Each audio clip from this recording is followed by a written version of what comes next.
They all laughed at Christopher Columbus when he said the world was round. They all laughed when Edison recorded sound. They all laughed at Wilbur and his brother when they said that man could fly. They told Marconi wireless was a phony. It's the same old cry. Welcome back to 100 Years of Television. This is episode number 28, countdown number 79, Delisted. For 100 weeks that started in October 2025, this podcast is going to recall the top 100 milestones in the first 100 years of television and video. The countdown is pegged to culminate on September 7th, 2027, the 100th anniversary of the day television as we know it first appeared on Earth. I'm Paul Shatskin, author of The Boy Who Invented Television, the definitive biography of Philo T. Farnsworth, who invented the world's first all-electronic television system. In the last episode, television began selling soap. Today, the man who invented video begins his retreat from the public eye. There are 3 reasons why the name of Philo T. Farnsworth is not more familiar, despite his having invented what is arguably the most transformative technology of the 20th century, if not the entire millennium. First, Farnsworth himself rarely sought the spotlight, although he did enjoy what recognition he received.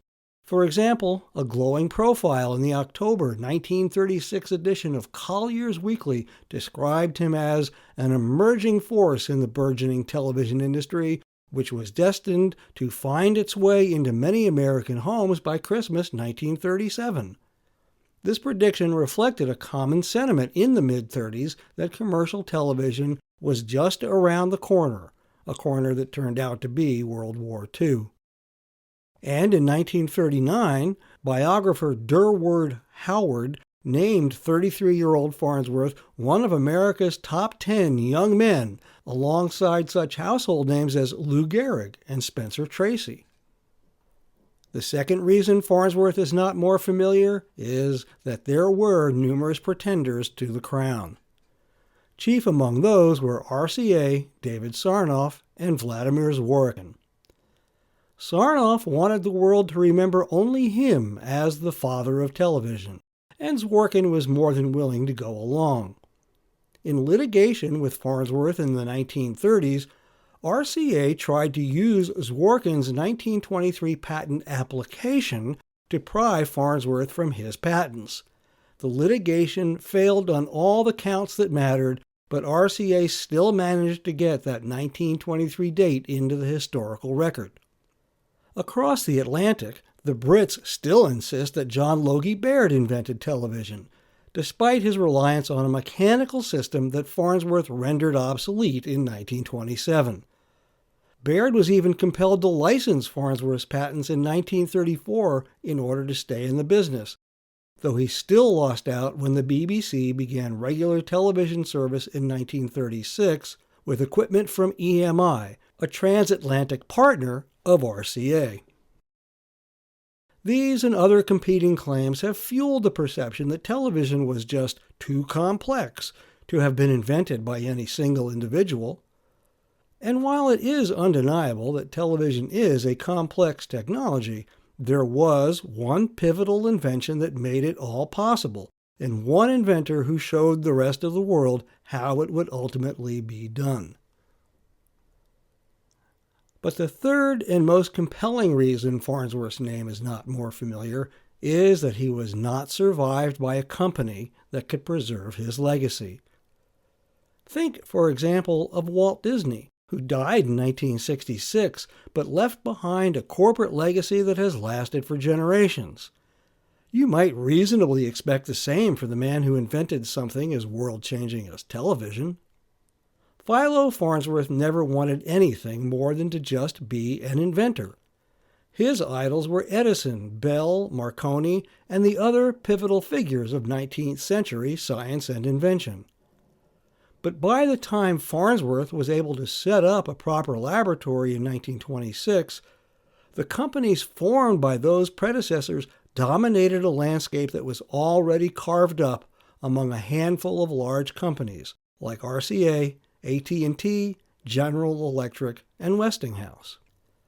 As an independent operator with no manufacturing base to draw on, Farnsworth was always hard-pressed for funds.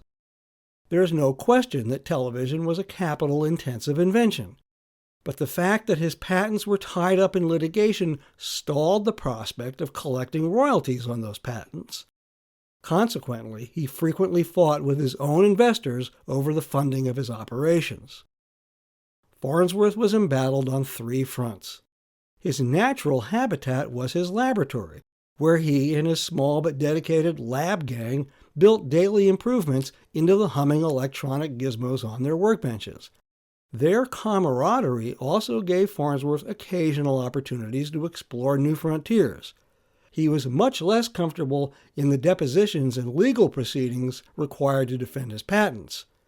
And then there were the frequent demands of his investors to cut back on his expenses that were still financed out of their pockets or by selling stock in a company that still had no revenue.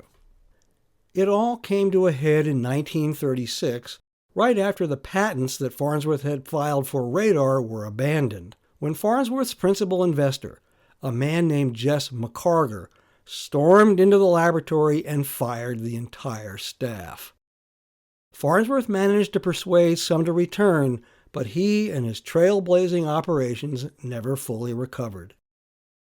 A resolution of sorts was arranged with the formation of Farnsworth Television and Radio Corporation. Investment bankers from New York arranged the acquisition of the Capehart Company, a phonograph and jukebox manufacturer in Fort Wayne, Indiana, and with an IPO of $3 million, that's roughly $70 million in today's dollars, FTR was listed on the New York Stock Exchange on March 31, 1939. Farnsworth was never keen on an enterprise he derided as tacking on the shipping room door. His instincts leaned more toward building a pure invention factory, like Thomas Edison once operated in Menlo Park, New Jersey.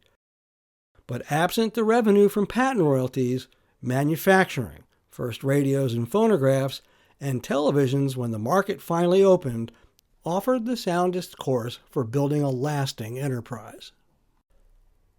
By the time all the operations were relocated to Indiana, Farnsworth was suffering health issues from all the stress and retreated to a homestead in the woods of Maine. There was not much more he could do personally to advance television, but he was starting to have other ideas that he needed time and space to explore.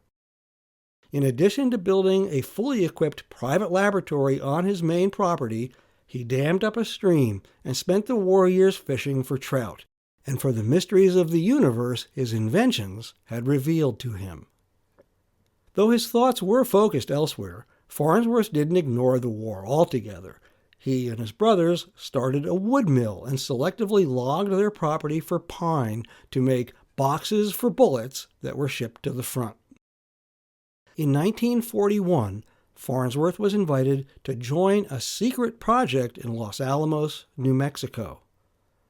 "I think they're going to build an atomic bomb," he said to his wife, "and I want nothing to do with it."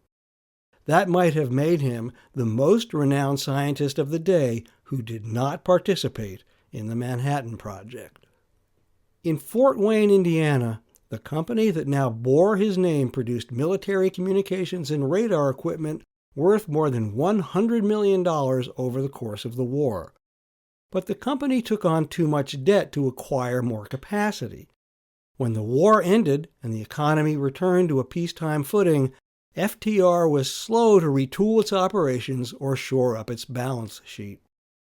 By 1949, the company that had been formed to meet the demand for televisions with products branded for its namesake inventor was on the verge of bankruptcy just as the industry he'd created was taking off. Farnsworth returned to Fort Wayne to lend whatever support he could to restoring the company, but it was already too late. Rather than file for Chapter 11, the board of directors accepted an offer for acquisition from the International Telephone and Telegraph Company for what amounted to pennies on the dollar.